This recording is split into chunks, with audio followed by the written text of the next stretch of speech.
आज खबर की शुरुआत सदन से करेंगे, संसद से करेंगे, क्योंकि आगामी सदन की कार्रवाई को लेकर, आगामी सदन की प्रोसीडिंग्स को लेकर आज ट्रेलर तय किया है। इसलिए 18वीं लोकसभा के पहले दिन देश नया इतिहास जहां एक तरफ लिख रहा था, तो वहीं दूसरी तरफ इस सेशन में क्या होने वाला है, विपक्ष की क्या रणनीति रहने वाली है, यह तस्वीर भी दिख रही थी। लेकिन तमाम चीजों को दरकिनार करते हुए इस बार गुलामी की निशान को छोड़कर देश आगे बढ़ा और सांसदों ने अपनी नई बनाई संसद में शपथ ग्रहण किया। तस्वीरें आपको दिखाते हैं, तस्वीरें देखिए किस तरह से। सबसे पहले प्रोटेम स्पीकर को शपथ दिलाने के बाद आज प्रधानमंत्री नरेंद्र मोदी ने शपथ ली। सबसे पहले राष्ट्रपति द्रौपदी मुर्मू ने प्रोटेम स्पीकर पद के लिए माता भर्तृहरि को शपथ दिलाई, क्योंकि माता भर्तृहरि ही सभी सांसदों को सांसद पद की शपथ दिलाने वाले थे। इसके बाद 18वीं लोकसभा के सभी नवनिर्वाचित सांसद लोकसभा पहुंचे। विपक्ष के सभी सांसद जो इंडिया ब्लॉक में हैं, उन सभी के हाथ में संविधान की कॉपी थी। क्यों थी वो भी बताएंगे, क्योंकि लगातार पूरे चुनाव के दरमियान कहते रहे संविधान खतरे में है। इसके बाद प्रारंभिक परंपराओं के साथ शपथ ग्रहण की शुरुआत हुई। तीसरी बार पीएम मोदी की शपथ लेने पहुंचे पीएम मोदी, जब तो मोदी के नारे से सदन गूंज रहा था। मोदी ने विपक्षी सांसदों का अभिवादन जब किया, तो राहुल गांधी के साथ दूसरे विपक्षी सांसदों ने मोदी को संविधान की कॉपी दिखाई। इसके बाद पीएम मोदी ने अपनी शपथ पूरी की। पीएम मोदी के बाद राजनाथ सिंह, अमित शाह, शिवराज सिंह चौहान, नितिन गडकरी समेत तमाम नेताओं ने शपथ ली। आज लोकसभा के 280 सांसदों ने शपथ ली है। लेकिन पहले ही दिन साफ हो गया कि तीसरी बार मोदी सरकार का रास्ता मुश्किल भरा रहने वाला है, चुनौती भरा रहने वाला है। अब आइए आपको दिखाते हैं, लोकसभा के पहले ही दिन पूरे संसद के परिसर में विपक्ष संविधान की कॉपियों के साथ प्रदर्शन कर रहा था। लेकिन इसी बीच पीएम मोदी ने तीसरी बार सांसद पद की शपथ ली संसद के अंदर। और यह पल ऐतिहासिक इसलिए रहा क्योंकि प्रधानमंत्री नरेंद्र मोदी जब शपथ ले रहे थे तो सदन में मोदी के नारों की गूंज सुनाई दे रही थी। लेकिन विपक्ष में बैठे राहुल गांधी और अखिलेश यादव के साथ साथ विपक्षी सांसद मोदी जी को संविधान की कॉपी दिखा रहे थे। पीएम मोदी जब संसद में दाखिल हुए तो बीजेपी सांसदों ने पुरजोर उनका स्वागत किया, नारे लगे। इसके बाद मोदी अपनी सीट पर बैठ गए। ट्रेजरी बेंच के दूसरे छोर पर विपक्ष की एकजुटता की झलक मिली। 18वीं लोकसभा के सबसे पहले दिन का यह सीन बेहद खास माना जा रहा है। अखिलेश यादव, राहुल गांधी पहली पंक्ति में आसपास ही बैठे थे। वहीं मोदी के सदन में आने के बाद विपक्ष की तरफ से कुछ हलचल भी हुई। पीएम मुस्कुराते नजर आए, काफी देर तक हंसते रहे। दरअसल कांग्रेस नेता राहुल गांधी और बाकी विपक्षी सांसद संविधान की प्रति के साथ संसद में आए थे। शपथ के दौरान वहां सत्ता पक्ष के सांसदों को बार बार संविधान की प्रति दिखा रहे थे। चुनाव प्रचार के दौरान भी राहुल गांधी ने अपने इसी जेस्चर से, इसी संविधान को दिखाकर कई बार सरकार को निशाने पर लिया।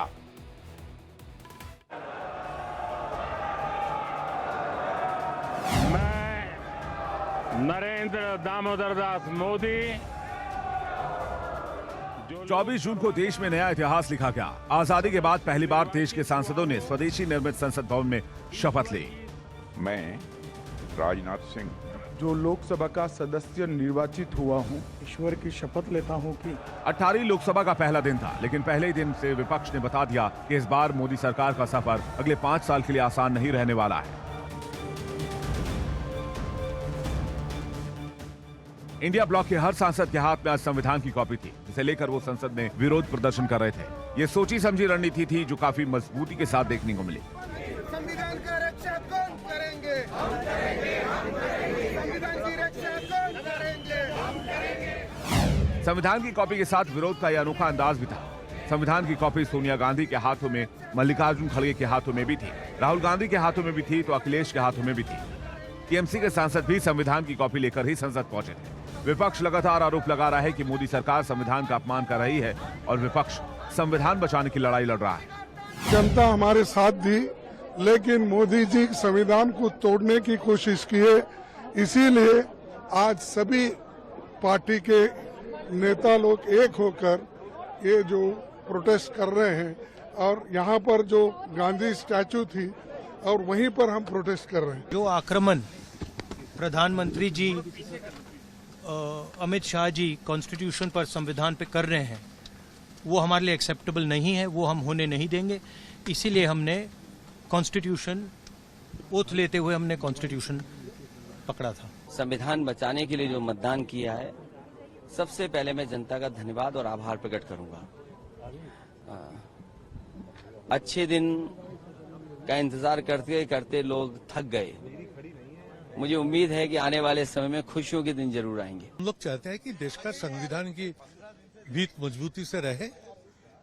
इंडियन कॉन्स्टिट्यूशन बहुत कष्ट में ये हम लोग अर्जित किया, इसको रक्षा करना ये अष्टादश लोकसभा का पहले दिन से हम लोग सरकार को एक दिशा दिखाने के लिए आज ये कर्मसूची में भाग लिया। लेकिन एनडीए लगातार कह रही है कि विपक्ष के पास कोई मुद्दा नहीं है, इसलिए विरोध की रणनीति चली जा रही है, जिसमें विपक्ष कामयाब नहीं होने वाला है। अगर उनका ये सोच है कि जो संवैधानिक संस्थाएं जो कार्रवाई कर रही हैं उसमें सरकार हस्तक्षेप करके रुकवा दे, और नहीं रुकवाएगा तो संविधान खतरे में। अरे सरकार का कहाँ है? जो संवैधानिक संस्थाएं वो अपना कार्रवाई कर रही हैं, जैसा करिएगा वैसा भरिएगा, तो जैसा किए हैं वैसा करिए। नहीं, हमारे विपक्ष को थोड़ा इस बार पिछली बार से ज्यादा सीट मिला है, इसलिए थोड़ा हर इशू को लेकर हल्ला बोल करेगा ही।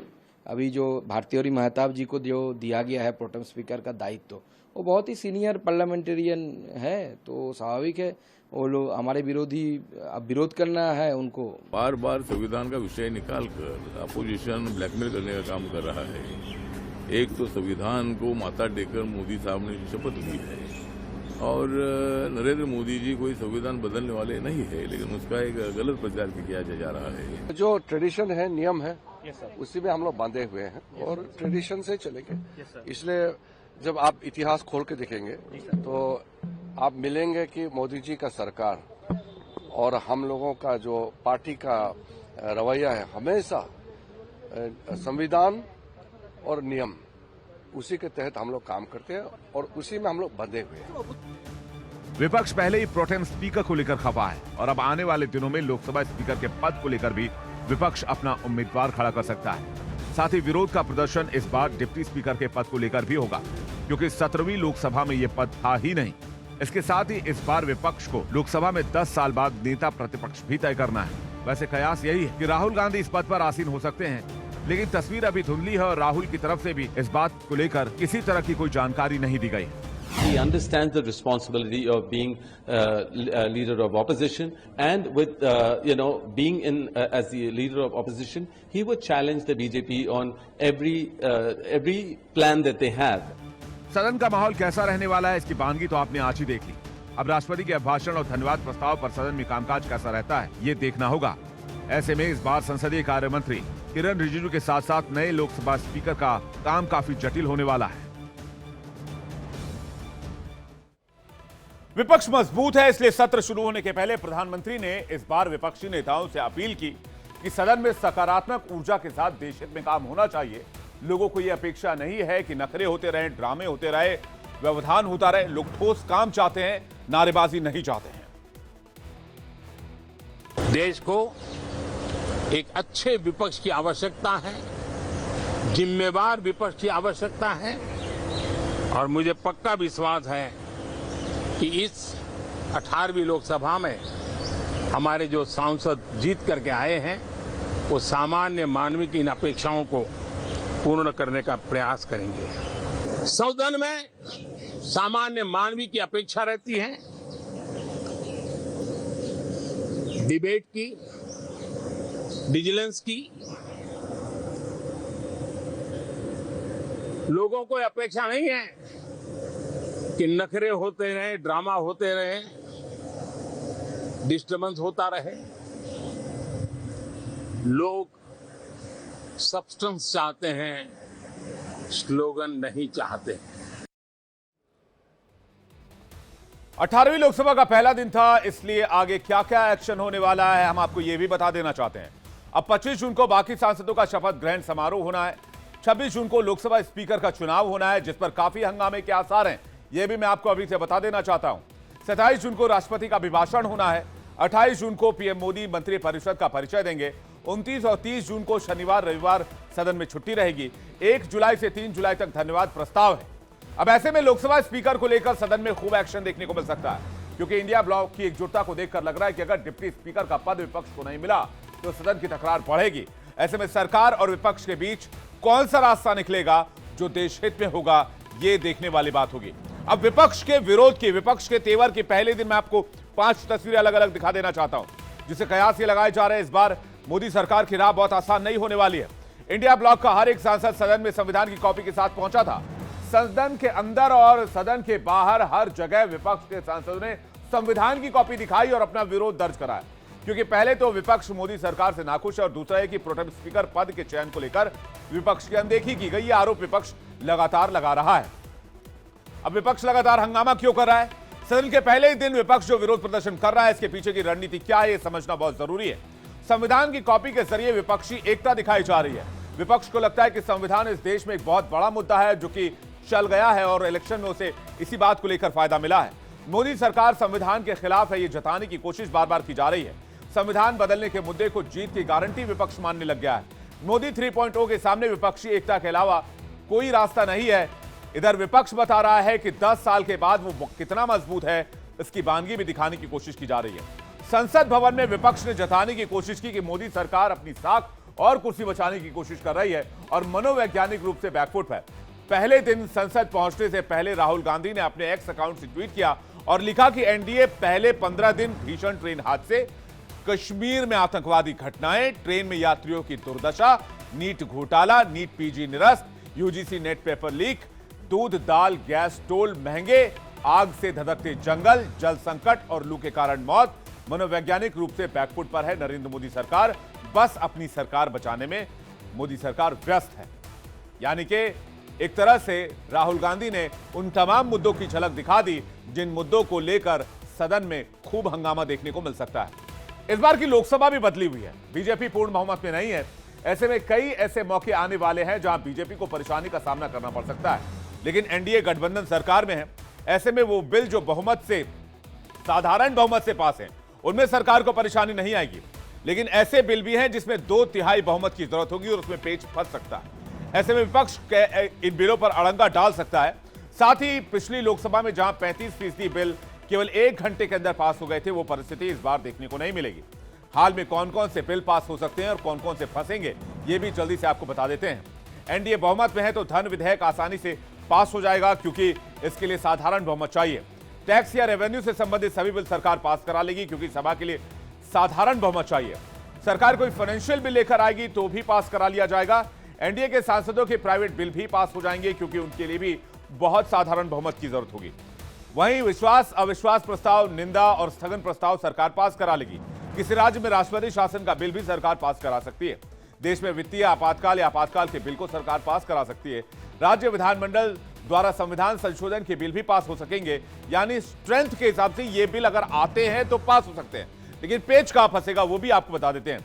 सदन में कोई ऐसा बिल आएगा जिसके लिए 2/3 बहुमत की जरूरत होगी, क्योंकि एनडीए के पास जरूरत के 364 सदस्य नहीं है 2/3 के हिसाब से। ऐसे में मोदी सरकार के 4 महत्वाकांक्षी बिल सदन में फंस सकते हैं। बीमा सुधार कानून, जिसमें एफडीआई को बढ़ाने का प्रावधान है।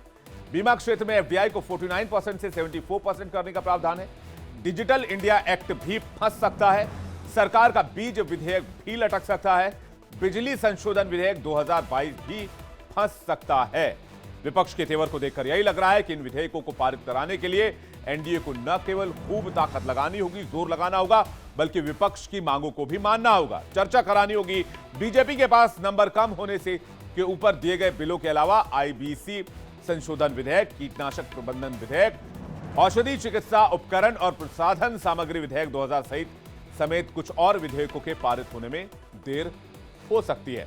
लेकिन आज एक बहुत इंपॉर्टेंट मुद्दा उठा, उसके बारे में भी आपको बहुत जल्दी से बता देते हैं। प्रधानमंत्री जब आज लोकसभा के सेशन को संबोधित करने के पहले मीडिया कर्मियों से बात कर रहे थे, तो उन्होंने आज इमरजेंसी के जिक्र की। विपक्षी दल जहां एक और संविधान की कॉपी के साथ संसद पहुंचे, तो मोदी ने 25 जून का जिक्र किया। प्रधानमंत्री नरेंद्र मोदी को भी इस बात की जानकारी है कि इस चुनाव में हुआ क्या है। विपक्ष लगातार पीएम मोदी पर अटैक कर रहा है। शायद प्रधानमंत्री मोदी को भी यह बात पता थी कि विपक्ष जिस तरह की तैयारी के साथ आया हुआ है, तभी उन्होंने सत्र की शुरुआत से पहले मीडिया को संबोधित करते हुए इमरजेंसी की बात की, जो कांग्रेस को नागवार गुजरी। प्रधानमंत्री ने इमरजेंसी को लोकतंत्र पर काला धब्बा बताया और कहा कि 50वीं बरसी पर इस मौके पर देशवासी संकल्प लें कि भारत में फिर कभी कोई ऐसा कदम उठाने की हिम्मत नहीं करेगा। पीएम मोदी के आपातकाल वाले बयान के बाद से विपक्ष पीएम पर हमलावर है और सवाल पूछ रहा है कि 10 साल से देश में जो अघोषित आपातकाल लगा है उसका क्या होगा, उस पर कौन जवाब देगा। अब आपको आखिर के उस दौर में लिए चलते हैं जिस इमरजेंसी की बात प्रधानमंत्री कर रहे हैं, जब 50 साल पहले आधी रात को देश में आपातकाल लागू कर दिया गया था। भारत में आपातकाल 25 और 26 जून 1975 की दरमियानी रात को लगाया गया था। इसे आजाद भारत के इतिहास के काले अध्याय के रूप में देखा जाता है। इमरजेंसी 21 मार्च 1977 तक रही। प्रधानमंत्री तब की जो प्रधानमंत्री थी इंदिरा गांधी ने संविधान के अनुच्छेद 352 के तहत राष्ट्रीय आपातकाल लगाया था। यह देश में लगा पहला राष्ट्रीय आपातकाल था। साल 1971 के चुनाव में इंदिरा गांधी ने संयुक्त सोशलिस्ट पार्टी के प्रत्याशी राजनारायण को हराया था। उन्होंने इंदिरा गांधी पर सरकारी मशीनरी और संसाधनों के दुरुपयोग और भ्रष्टाचार का आरोप लगाते हुए इलाहाबाद हाईकोर्ट में मामला दायर किया था। 12 जून 1975 को हाईकोर्ट के जज जगमोहन लाल सिन्हा ने इंदिरा गांधी को दोषी माना। उनका निर्वाचन अवैध हो गया और 6 साल के लिए उनके किसी भी चुनाव लड़ने पर रोक लगा दिया गया। इसके बाद इंदिरा गांधी के पास पीएम पद को छोड़ने के अलावा कोई रास्ता नहीं बचा।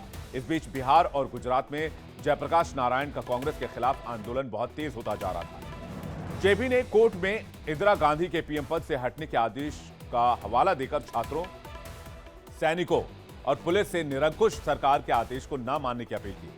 बढ़ते जनाक्रोश, संसद में वोट न करने की अनुमति से कमजोर स्थिति और जेपी की अपील को इंदिरा गांधी द्वारा आपातकाल लगाने का कारण माना गया। आपातकाल के दौरान क्या क्या हुआ था, क्या कदम सरकार ने उठाया था, यह भी आपको बता देते हैं। सभी नागरिकों के मूल अधिकार को रद्द कर दिया गया था। सरकार के खिलाफ सभी राजनेताओं को गिरफ्तार कर लिया गया था, यानी विपक्षी नेता जेल में थे। प्रेस, रेडियो, टीवी को पूरी तरह से सेंसर कर दिया गया था। आधी रात में प्रिंटिंग प्रेस की लाइट काट दी गई थी जिससे कि अखबार छापे ना जा सके। नसबंदी के कार्यक्रम को तेजी से लागू किया गया। आरएसएस पर प्रतिबंध लगा दिया गया। 1 लाख लोगों को गिरफ्तार किया गया। अनेक राज्यों में सरकारें भंग कर दी गई। 24 घंटे में 6000 लोगों की नसबंदी कर दी गई थी। अब प्रधानमंत्री ने जो आरोप लगाया वो कांग्रेस को ठीक नहीं लगा। कांग्रेस ने इमरजेंसी के आरोपों पर और प्रधानमंत्री के ऐलान के बाद कि बीजेपी इस मामले को लेकर कल देश भर में प्रदर्शन और कार्यक्रम करने वाली है, इसको लेकर भी कांग्रेस का रिएक्शन आया। आपको सुनवाते हैं। संविधान के पट्टे को लेकर बोलेंगे कल इमरजेंसी के लिए जो है बीजेपी पूरे कार्यक्रम कर रही है। मैं लोगों को याद दिलाने जो अच्छा है उसकी तरफ काम करेंगे, जो अच्छा है उस रास्ते पे चलेंगे। 100 बार यही बात बोलेंगे और इमरजेंसी के 50 साल हो रहे बोले तो तुम इमरजेंसी से without declaring emergency you are doing it. प्रधानमंत्री ने इमरजेंसी के दौर तो याद दिलाया जो उन्होंने पिछले 3 टर्म में एटलीस्ट 3000 बार याद दिलाया होगा जनता को। पर जो एजुकेशन इमरजेंसी देश में लगी है, क्योंकि युवाओं से खासकर कह रहे हैं, आप याद रखिएगा, युवा आपसे पूछ रहे हैं कि जो देश में एजुकेशन इमरजेंसी लगी है, जहां पे एग्जाम रद्द हो रहे हैं, पेपर लीक हो रहे हैं, सीबीआई की इंक्वायरी चल रही है और आपसे और आपके एजुकेशन मिनिस्टर से कोई अकाउंटेबिलिटी नहीं ली जा रही है, ये कहां तक सही है? लेकिन आज की तारीख में संसद की कार्यवाही खबर तो है, लेकिन उससे बहुत बड़ी अगर कोई खबर है तो नीट परीक्षा में धांधली, पेपर लीक सबसे बड़ी खबर है। इस पर एक तरफ जहां छात्रों का संग्राम है तो दूसरी तरफ सियासी संग्राम भी थमने का नाम नहीं ले रहा। सड़क से लेकर संसद तक विपक्ष ने सरकार के खिलाफ मोर्चा खोल रखा है। सबसे पहले आपको दिखाते हैं 18वीं लोकसभा के पहले सत्र के दिन कैसे शिक्षा मंत्री धर्मेंद्र प्रधान शपथ लेने के दौरान विपक्षी सांसदों के नीट वाले स्लोगन का सामना करने के लिए मजबूर थे। नीट नीट शेम शेम के लगातार नारे लगाए जा रहे थे। आपको फुल स्क्रीन तस्वीर दिखाते हैं। धर्मेंद्र प्रधान जो कि शिक्षा मंत्री है, जब वो शपथ लेने के लिए पहुंचे तो उनके सामने नारे लगाए गए।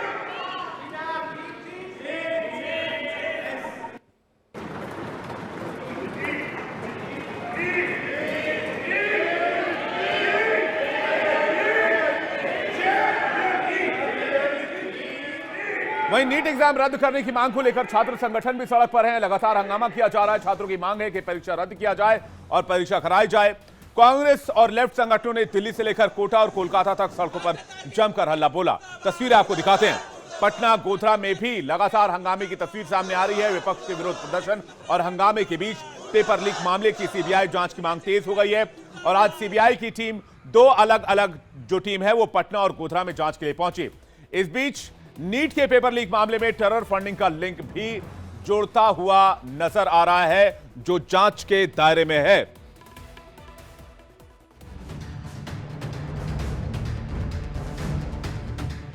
नीट परीक्षा में धांधली को लेकर बिहार से लेकर गुजरात और महाराष्ट्र और दिल्ली तक संग्राम छिड़ा। जांच में पता चला कि पेपर माफिया गैंग का रैकेट देश के 6 राज्यों तक फैला है और सीबीआई की अलग अलग टीम अब इन राज्यों से पेपर लीक से जुड़े सबूतों के इकट्ठा करने में लग गई।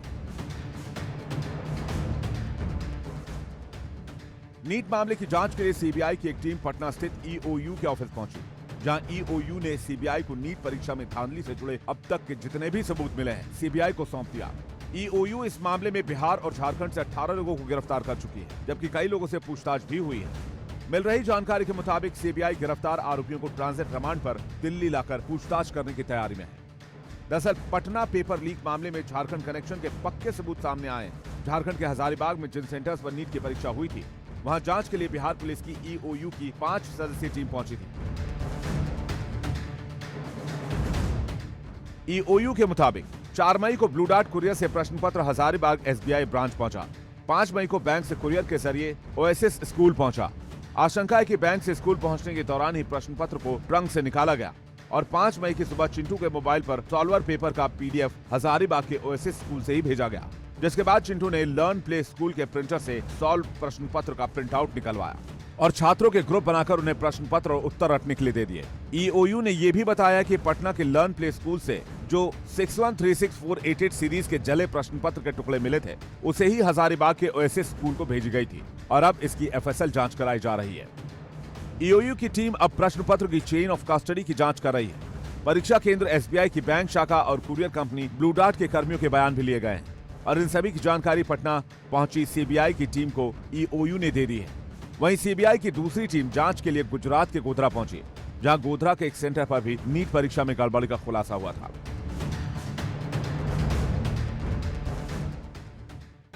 नहीं, वो जो रेगुलर चल रहा है उनको ऊपर से केस हैंड ओवर करने की जो भी कार्यवाही है वो अभी चल रही है और उनको जो भी सपोर्ट चाहिए वो हम एक्सटेंड उनको कर रहे हैं और ये केस जो है वो उनको हैंड ओवर करने की कार्यवाही अभी चालू है। सूत्रों के मुताबिक पूरी जांच 4 चरणों में की जा रही है, जिसमें एग्जाम के पेपर को बनाने, उसकी प्रिंटिंग, उसे देश के अलग अलग हिस्सों में भेजने के लिए ट्रांसपोर्टेशन और एग्जामिनेशन सेंटर में पेपर को बांटने की प्रक्रिया के बीच की कमी का फायदा उठाकर पेपर लीक करने वालों को ढूंढा जा रहा है।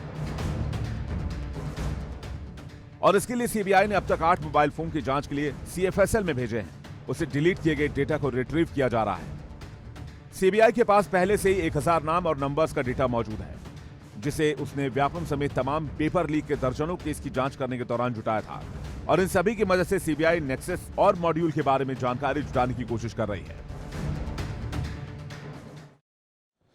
क्या नीट पेपर लीक मामले में कोई आतंकी कनेक्शन भी है? नीट पेपर लीक मामले में सीबीआई के साथ एटीएस की एंट्री हो गई है, जिसके बाद सवाल उठ रहे हैं, क्या नीट परीक्षा के आरोपियों का कोई आतंकी कनेक्शन है? एंटी टेरर स्क्वाड इस मामले की जांच क्यों कर रही है? क्या नीट परीक्षा में कोई टेरर फंडिंग हुई या आतंकियों तक इसका पैसा पहुंचाया गया? दरअसल महाराष्ट्र के लातूर में एटीएस ने नीट पेपर लीक मामले में बड़ी कार्रवाई की है। पेपर लीक मामले में महाराष्ट्र के लातूर में 2 शिक्षक समेत कुल 4 लोगों के खिलाफ मामला दर्ज किया गया है। आरोपियों में शिक्षक संजय तुकाराम जाधव और जलील उमर खां पठान लातूर का है, जबकि इरन्ना मशनाजी कोंगलवार नांदेड़ का है। वहीं चौथा आरोपी गंगाधर दिल्ली का है। इनमें से जलील और संजय तुकाराम को गिरफ्तार कर लिया गया है।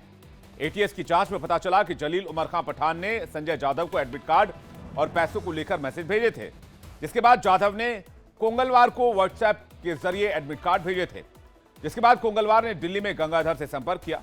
कोंगलवार पर पैसों के बदले नकल कराने का संदेह है। पुलिस को जांच में जलील के मोबाइल से एडमिट कार्ड और व्हाट्सएप चैट भी मिले हैं और महाराष्ट्र एटीएस अब यह पता लगाने की कोशिश कर रही है कि पेपर लीक के पैसों का इस्तेमाल कहीं टेरर फंडिंग में तो नहीं किया गया। तो यह तो रही जांच की बात और खुलासे की बात, लेकिन इस खबर के 2 पहलू हैं। पहला तो यह कि छात्र इंसाफ की मांग कर रहे हैं और दूसरा यह कि विपक्ष की राजनीति के लिए इससे बेहतर मुद्दा हो ही नहीं सकता। अब आपको दिखाते हैं पेपर लीक के मास्टरमाइंड संजीव मुखिया का क्या है राजनीतिक कनेक्शन और अखिलेश यादव ने नीट के बहाने कैसे मोदी सरकार को निशाने पर लिया है, विपक्ष कैसे सियासत कर रहा है और सरकार बचाव की मुद्रा में है।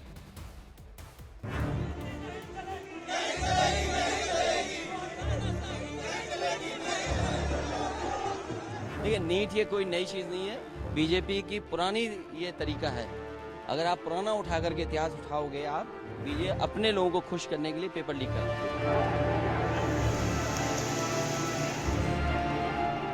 इस्तीफा भी होगा, परीक्षा रद्द भी होगी, न्याय मिलेगा, क्योंकि संसद को मैनेज करना आसान है, सड़क को मैनेज करने की कला नहीं आती है इन्हें।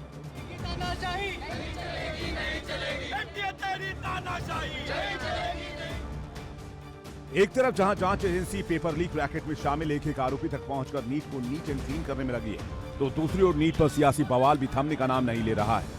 सड़क पर छात्र संगठनों का आक्रोश दिख रहा है, तो संसद के अंदर और बाहर विपक्ष ने मोर्चा खोल रखा है। और 18वीं लोकसभा के पहले सत्र के पहले दिन जैसे ही शिक्षा मंत्री धर्मेंद्र प्रधान ने शपथ लेने की प्रक्रिया शुरू की, विपक्षी सांसदों ने नीट नीट शेम शेम के नारे लगाने शुरू कर दिए।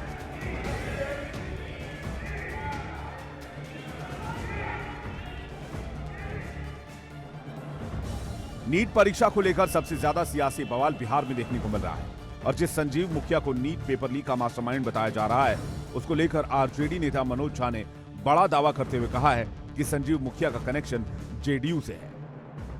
बिहार में एक संजीव मुखिया, वो बीपीएससी की परीक्षा के रिगिंग के भी सूत्रधार थे, बाहर से जमानत ले ली। अब इस संजीव मुखिया ये कौन है, इसके लिए रॉकेट साइंस के ज्ञान की जरूरत नहीं है। मैं आग्रह करूंगा अपने साथियों से तस्वीर दिखाएं, महापुरुषों के साथ तस्वीर है। इनकी पत्नी जदयू की बड़ी नेत्री हैं, चुनाव लड़ चुकी हैं। दरअसल कुछ दिन पहले बिहार के डिप्टी सीएम विजय कुमार सिन्हा ने कहा था कि पटना के जिस सेफ हाउस में सॉल्वर गैंग ने छात्रों को नीट के पेपर रटवाए थे, उसे तेजस्वी यादव के पीएस प्रीतम कुमार ने गेस्ट हाउस के कर्मचारी प्रदीप के जरिए मास्टरमाइंड सिकंदर के लिए बुक करवाया था। जिसके बाद तेजस्वी यादव और आरजेडी के नेताओं ने पलटवार करते हुए कहा कि आरोपी का कनेक्शन बिहार के डिप्टी सीएम सम्राट चौधरी से है, और उसके बाद से ही बिहार में नीट परीक्षा पर सियासी बवाल मचा हुआ है। कौन गेस्ट हाउस बुक कराया, किसके कहने पर गेस्ट हाउस बुक हुआ, तो उसका ना सफाई दें, पहले उसका ना जवाब देंगे, क्योंकि तो साक्ष्य आ गया कि किसके कहने पर गेस्ट हाउस और कौन वहां गेस्ट हाउस में रटवा रहा था। प्रश्न इस पर सफाई दें। सफाई देने के बजाय अनर्गल आरोप लगाने से काम नहीं चलेगा। आर्थिक अपराध इकाई जांच कर रही है और साक्ष्य जिसके खिलाफ मिलेगा कार्रवाई करेगी। समाजवादी पार्टी के अध्यक्ष अखिलेश यादव ने भी आरोप लगाया कि बीजेपी अपने लोगों को खुश करने के लिए पेपर लीक कराती है। वहीं पूर्णिया से निर्दलीय सांसद पप्पू यादव ने भी नीट परीक्षा में गड़बड़ी को लेकर सरकार पर जमकर हमला बोला। देखिए, नीट ये कोई नई चीज नहीं है, बीजेपी की पुरानी ये तरीका है। अगर आप पुराना उठा करके इतिहास उठाओगे, आप बीजेपी अपने लोगों को खुश करने के लिए पेपर लीक कराते हैं। और यूपी में ये बड़ा मुद्दा था, और अब देखिए दिल्ली तक पहुंच गया ये बात। तो ये कितने करोड़ों परिवार के साथ धोखा किया इन्होंने, करोड़ों परिवारों के साथ। देखिए, पेपर लीक कोई नई चीज नहीं है। आप पुराना भी उठा करके देखेंगे इतिहास, भारतीय जनता पार्टी की सरकारों में पेपर लीक हुए हैं। देश में बच्चों के भविष्य के साथ खिलवाड़ करने वाली एनडीए सरकार और हर तरह के परीक्षा का क्वेश्चन आउट हो जाना, ये नियति है कि ये साजिश है। साजिश इस देश के प्रतिभावान बच्चों को खत्म करने की और ऐसे बच्चों को लाने की जो कंप्लीट रूप से अंधभक्ति करे, अंधविश्वास में पागल हो, ऐसे बच्चों को प्राथमिकता देने की और धन उपार्जन करने की। विपक्ष के सभी नेता नीट परीक्षा में गड़बड़ी के बहाने सरकार को घेरने की कोशिश कर रहे हैं। वहीं से लेकर प्रदर्शन भी थमने का नाम नहीं ले रहा है। छात्रों की मांग है कि परीक्षा रद्द की जाए और फिर से परीक्षा कराई जाए, और कांग्रेस के साथ लेफ्ट संगठनों ने एक बार फिर सड़क पर उतरकर हल्ला बोला।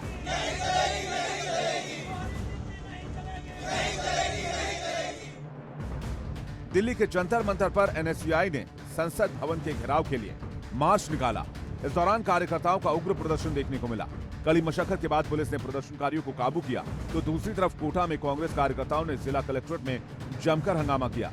प्रदर्शनकारियों को काबू करने के लिए पुलिस को वाटर कैनन और लाठीचार्ज का सहारा भी लेना पड़ा।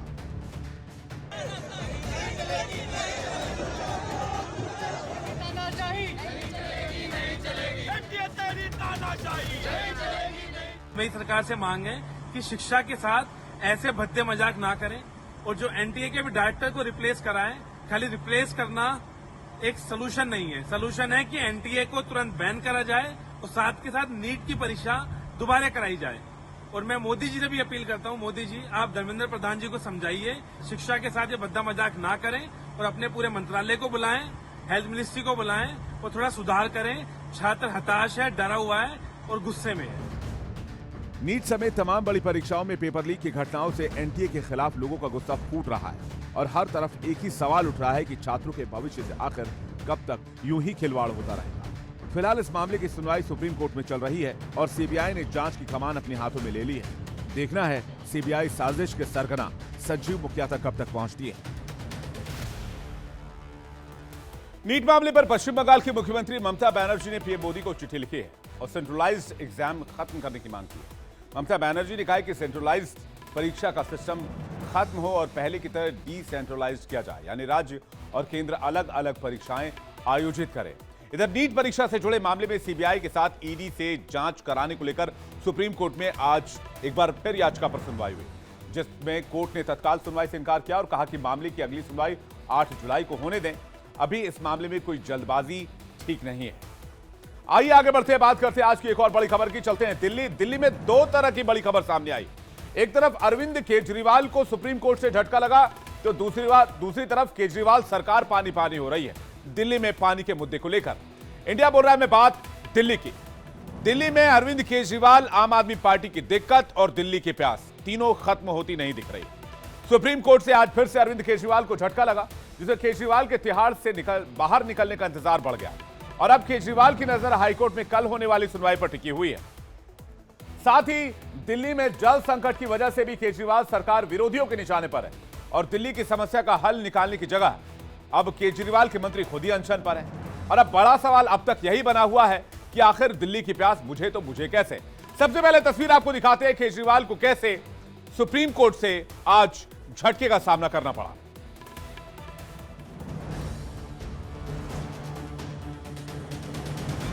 केजरीवाल को सुप्रीम कोर्ट से लगा झटका, अब हाईकोर्ट के फैसले पर सब कुछ टिका।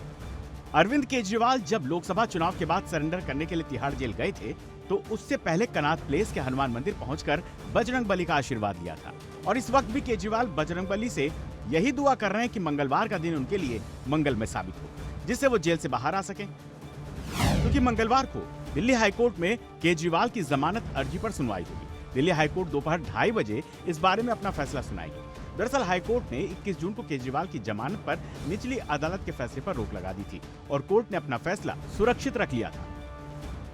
और अब केजरीवाल जेल से अभी बाहर आएंगे या नहीं, ये दिल्ली हाईकोर्ट के फैसले से ही साफ हो पाएगा।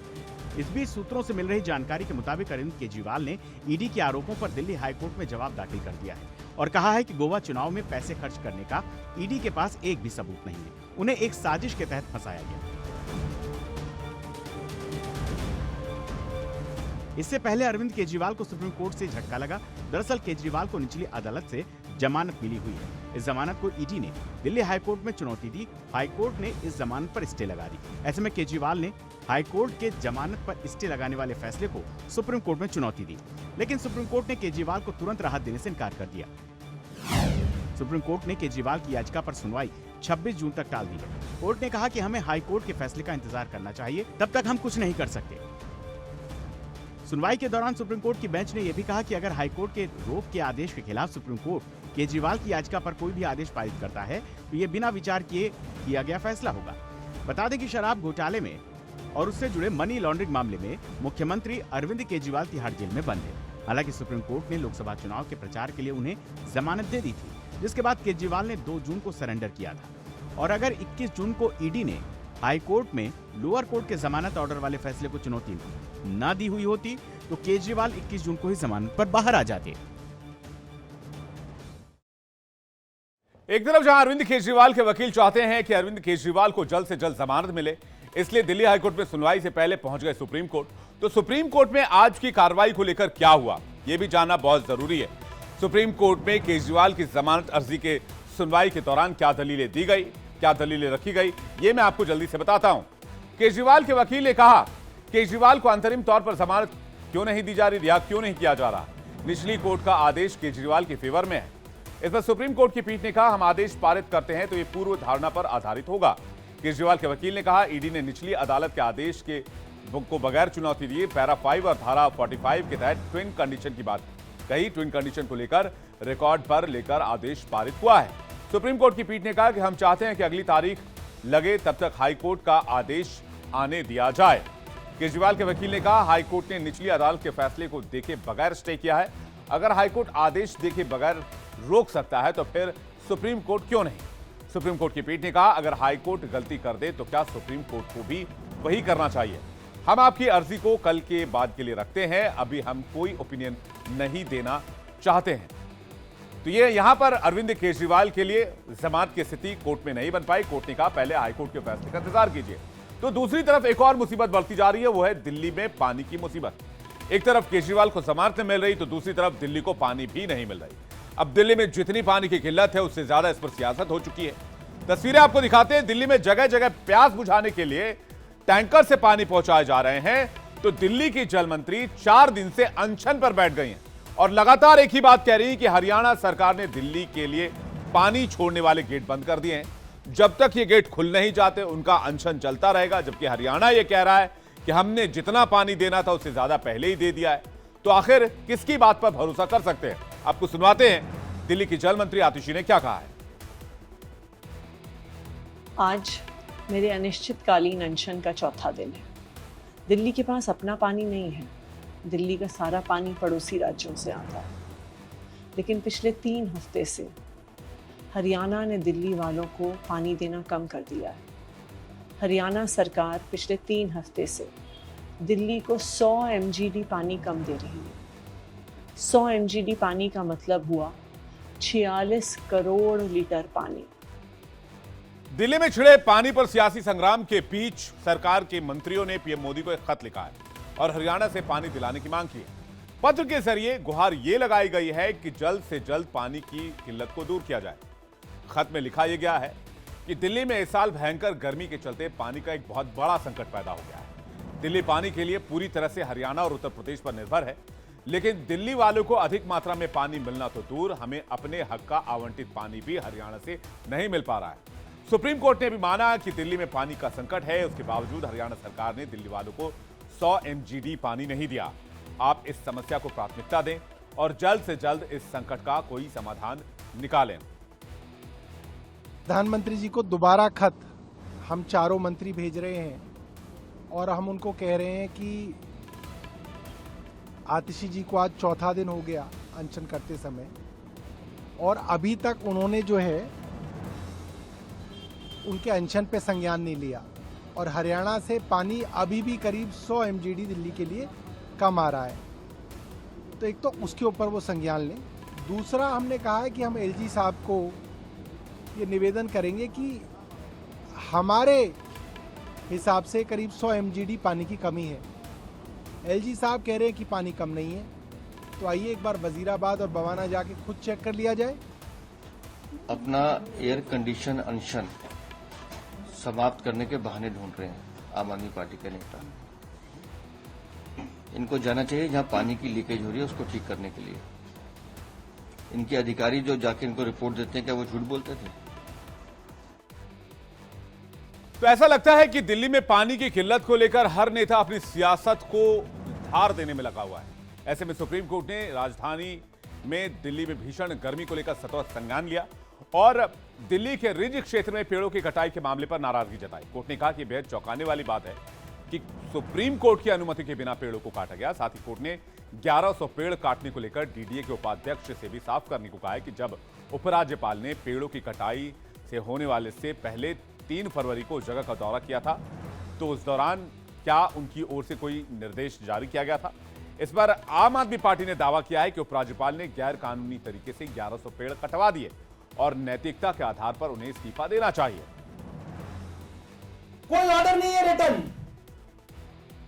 सिर्फ फाइल पे ये आया है कि एलजी साहब की डायरेक्शन है और उस डायरेक्शन पे 1100 पेड़ काट दो। आप सोचिए क्या यह संभव है दिल्ली जैसे शहर में, देश की राजधानी में, कि अफसर बिना रिटर्न ऑर्डर के 1100 पेड़ काट दें।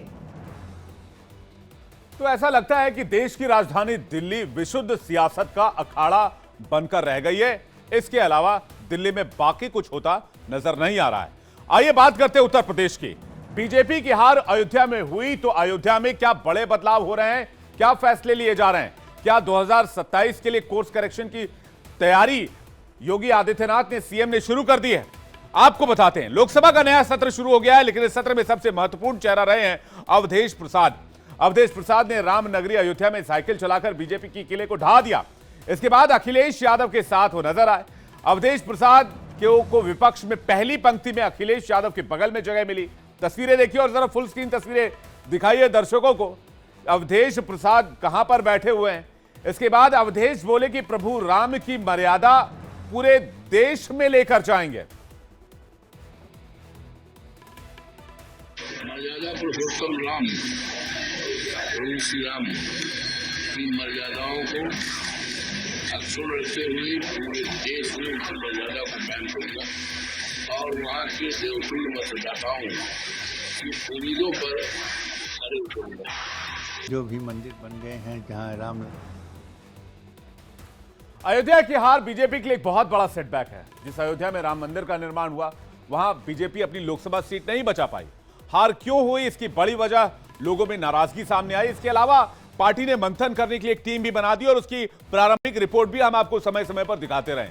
फिलहाल सरकार और प्रशासन एक्शन में है। 20 दिन में प्रशासन ने 5 बड़े फैसले वापस ले लिए हैं। कौन से बड़े फैसले वापस लिए गए? एरो सिटी पर फिलहाल रोक लगा दी गई है।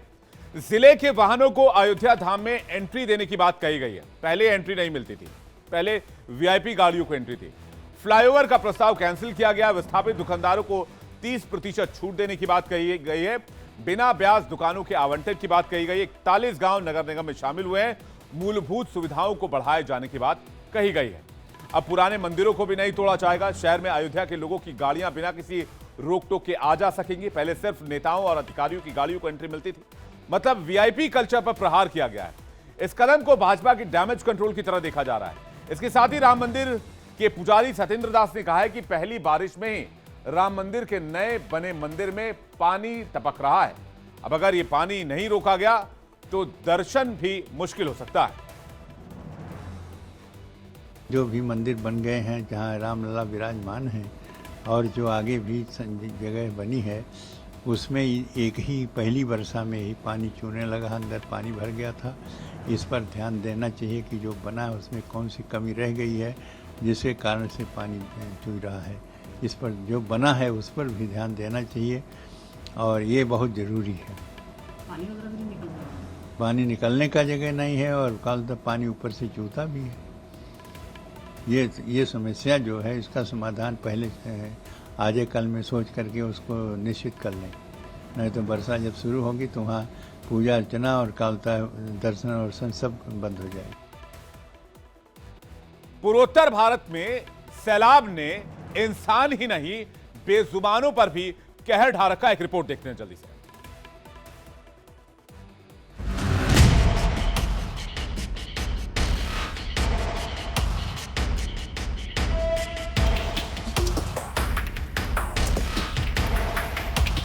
बाहर सैलाब है, उजड़े हुए घरों के भीतर गमों का पहाड़ है, चारों तरफ पानी ही पानी है, लेकिन हर मन प्यासा है, आंखें पथराई हैं। पूर्वोत्तर के 2 राज्यों में आई बाढ़ की वजह से घर डूब गए हैं, पेड़ पौधों ने जल समाधि ले ली है, फसलें बर्बाद हो गई हैं और इंसान बेहाल है।